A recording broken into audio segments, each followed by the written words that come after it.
Okay, so the last topic of this chapter is the Z transform of difference equations. We discussed in chapter 2, chapter 3, multiple chapters that the output of a linear time invariant causal system is given by can be given by a difference equation. That is in terms of xn, xn minus 1, xn minus 2, and their multiple b naught, b1, and also yn minus 1, yn minus 2, and the multiple a1, a2, and so on and so forth.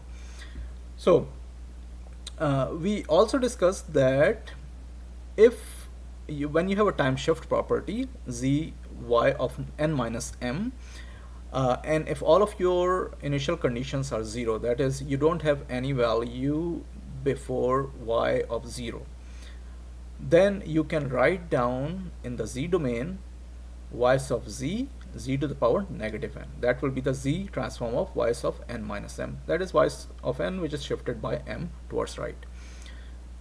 But if you do have initial conditions, some of the initial conditions are non-zero. Let's say y's of negative 1 is non-zero, y's of negative 2 is not 0. That is, it is holding some memory. Your system is holding some memory. It is not a relaxed system. So some calculations have already happened at the reference time when you start the system, and in the memory of your DSP processor you have some values available that will be used to calculate the following values. So if you do have some values, how you are going to incorporate those initial conditions? So look at this. Z transform of y's of n minus 1. Right? Now again, if you don't have y's of negative 1, if your y's of negative 1 is 0, then the Z transform of this will simply be y's of z to the power negative 1. That's gonna be the Z transform if y's of negative 1 is 0. But if y's of negative 1 is not 0, then look at that. Using the original equation for Z transform, we expand this for values of n starting from 0 to infinity. So first value of n 0, so it's going to be y's of negative 1 z to the power 0, and then y's of 1 minus 1, that is y's of 0 z to the power negative 1, y's of 2 minus 1, that is y's of 1 z minus 2, so on and so forth. So from this right here,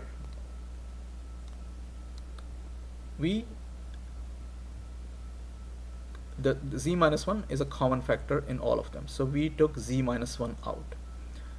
So, and we can write, after taking z minus 1 out, y's of 0 plus y's of 1 z minus 1 plus y's of 2 z minus 2 plus y's of 3 z minus 3. And this is what? This is y's of z.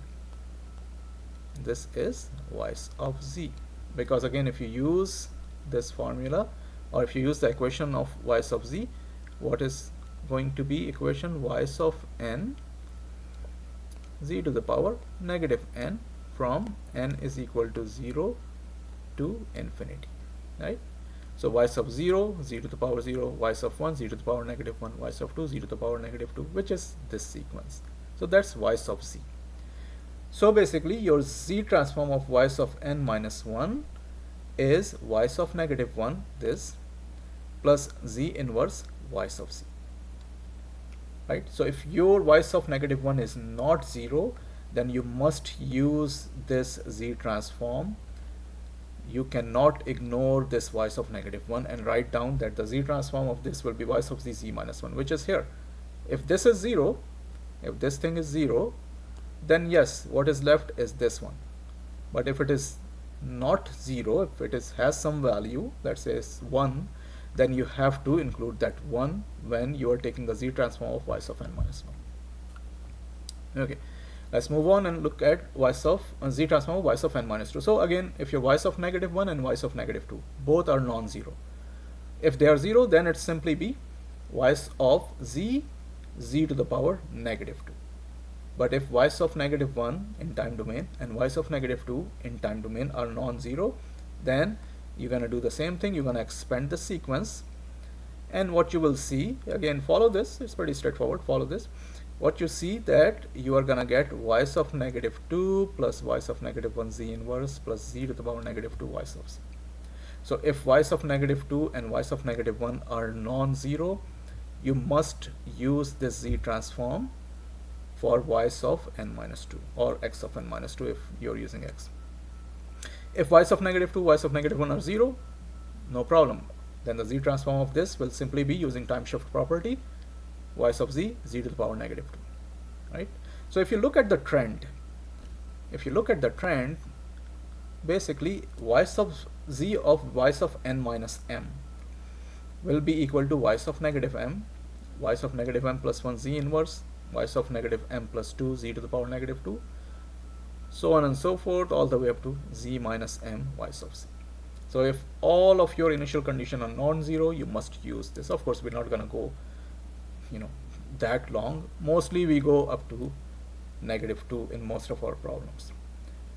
And actually, apart from this chapter, where I will be giving you some initial condition non-zero, apart from this chapter number 6, 7, 8, for all those chapters when you are analyzing y of z, we assume zero initial condition. So you just use the time shift property, that is y of z transform of y of n minus 2 will simply be y of z, z negative 2.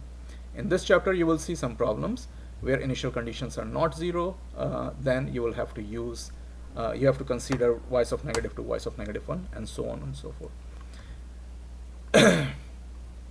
Example 5.7, a DSP causal system is defined by this equation, and observe that y of negative 2 is 0.5, not 0, y of negative 1 is 1, not 0. And xn is unit step function, input is unit step function. So xn is basically use of n.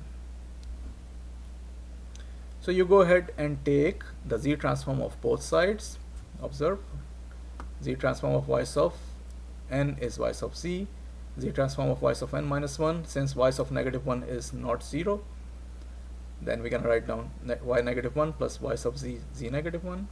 Likewise, y of n minus 2, y of negative 2 plus y of negative 1, z inverse plus yz, z negative 2, and then 10 xz. Now xz is the z transform of step function, which will be z over z minus 1 right here. Okay, so I rearrange the equation and all this, simplify it as you see, and my final result came out to be this equation right here. Oops.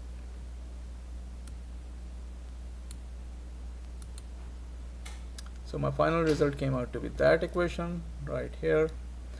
And then I went ahead and I used my residue function. First I moved my z over here, y sub z over z, right? And then I use my residue function. Since it is proper fraction, the power of z is 3 here, power of z is 2 here, so it's a proper fraction. And I use my residue function, residue, and the numerator is going to be 9.4, 0.4, 0.2, and the denominator is going to be 1, negative 0.5, negative 0.3, negative 0.2.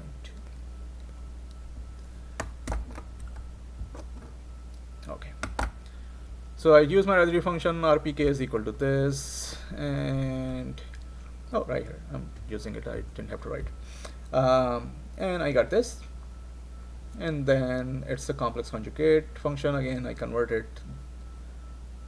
this into polar form, I converted this into polar form, and I used relationship number 15 to go from here to the cosine signal. And of course, this is pretty straightforward, 5.8824, z over z minus 1, z over z minus 1 is use of n, step function. Example 5.8 is right out of your book. Actually, I just copied and pasted it. Go over it, and I think this is a relaxed system. Let's see. Determine the impulse response, determine the system response, and zero initial condition. Yep, a relaxed system. So all the initial conditions are zero. Now, when you have impulse response, that means xn is delta n. In that case, x of z will be 1, right? And when you have a step response, then x of n is u of n, so x of z will be z over z minus 1. So you went ahead and you take the z transform of this equation, apply the time shift property without considering the initial condition because they are 0. And then whenever you have x of z, replace that by z minus 1, z over z minus 1 if you're using the step function, step response. And if you're doing the impulse response, x of z is 1. So first we are doing impulse response, so x of z is 1, x of z is 1. And in the second one, we are doing the step response. So x of z is z minus 1, which is here, z over z minus 1 and z over z minus 1. And of course, simplify, solve, and you're gonna get to the result. So this is how you are going to do if the system is given in terms of difference equation, and you have to find the closed form solution for y sub n. First, you're going to take the z transform of both sides of the difference equation, write y sub z in terms of a fraction in the polynomial of z in the numerator divided by polynomial of z in the denominator, divide both sides by z, so write down yz over z is equal to a fraction with polynomial of z divided by polynomial of z. Then convert the fraction into partial fraction, and then use table 5.1, and then actually multiply both sides by z again, so that you have y sub z instead of yz over z. So you have y sub z at the end, and then use table 5.1 to go from the z domain to the time domain, and you're gonna get y sub n.